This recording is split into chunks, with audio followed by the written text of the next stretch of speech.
Hello and welcome to Skin Bag of Coffee. I'm your host, Viltron.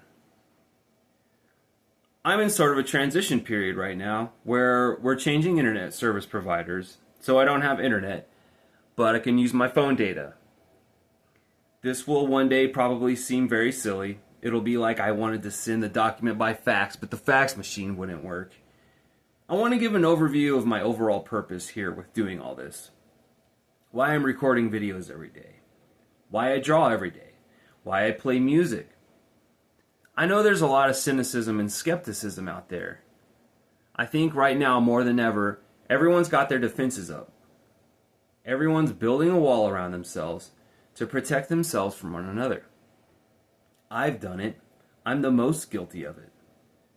We're all building this wall that separates us from each other because we've got this glass rectangle with us at all times, all of us, young and old. And in this glass is someone who understands us better than anyone in the whole world, but will stop at nothing to keep our attention. It's like Plato's Cave. If you haven't heard of Plato's Cave, imagine prisoners chained inside a deep cave, facing a blank wall. Behind them, a fire casts shadows of objects moving around, and this is all they've seen their whole lives. So they believe these shadows are reality. One of the prisoners breaks free.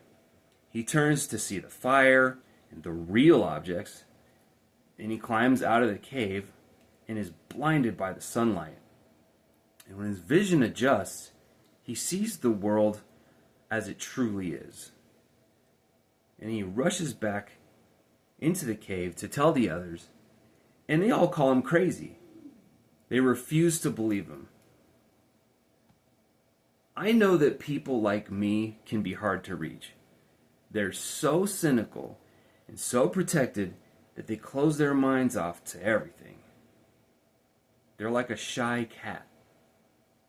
You have to let them come to you.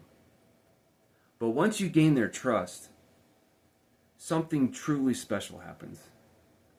The wall comes down, which is something I consider nothing short of a miracle. I hope you're doing well. Remember that you are loved, and I will talk to you later.